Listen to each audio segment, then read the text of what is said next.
مشاهدين الكرام، في صبيحة يوم الجمعة المصادف 16/2/2024 كانت هنا فعالية لمجموعة من أساتذة وطلبة كلية الصيدلة جامعة بغداد.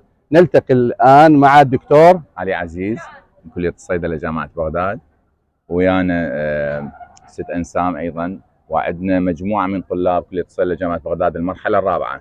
أهلا وسهلا بكم. الله يسلمك. حقيقة تجربتنا الأولى. نعم. احنا نجي للقشلة شوية كنا مترددين. نعم. بس علي والجروب مالته شجعونا. نعم. واحنا قلنا طلابنا نعم. يمارسون فعالية جميلة. نعم. مثل ما تشوفون. نعم. تركيزنا على استخدام المضادات الحيوية. نعم. وعلى استخدام الأعشاب والمكملات الغذائية. نعم. هذا كان الهدف الرئيسي، توعية المجتمع العراقي. احنا دورنا بكليات الصيدلة والكليات الطبية انه ننزل للشارع ونوعي على الاستخدام الصحيح واستخدام الخاطئ بنفس الوقت. نعم. المضاد الحيوي نعم باعتباره قاتل للميكروبات المفيدة وغير المفيدة في الجسم، لهذا دائما أنتم تنصحون بأن لا يستخدم بهذا الشكل المفرط والعشوائي والتركيز فقط على الجهاز المناعي. كذلك الأعشاب في أغلبها خصوصا في مرض السكر والأمراض الخطرة كالسرطان وغيرها من الأمراض الأخرى أيضا لا يجب الاعتماد عليه، ولا يجب أيضا نسيان العلاج.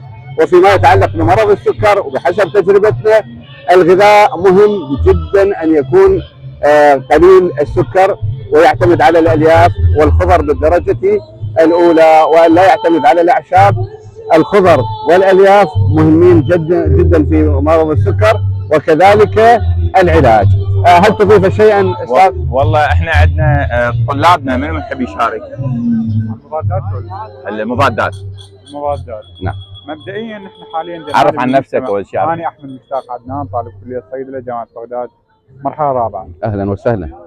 بالمجتمع نعاني صراحه كلش من موضوع استخدام متكرر للمضادات الحيويه، ايضا استخدام الخاطئ. صح، هو المضاد الحيوي اكيد له منفعه كبيره، بالمقابل اذا تم استخدامه بشكل خاطئ راح يضرنا بشكل كبير.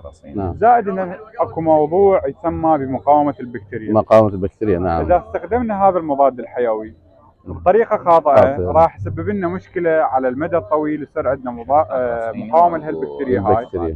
فبالمستقبل من راح نستخدم مثلا الانسان من يصاب بالبكتيريا الحقيقيه، اي بكتيريا يتضرر، ما راح اي علاج ما راح يفيد. نعم. فراح يؤدينا الى مشكله كبيره جدا، مضاعفات. نعم. تحب الطالبه الاخرى؟ نعم تفضلي. طالبة رانيا. اهلا وسهلا. اهلا. اليوم راح نحكي شوي عن المكملات الغذائيه. اي والادويه الصوت يطلع. نعم.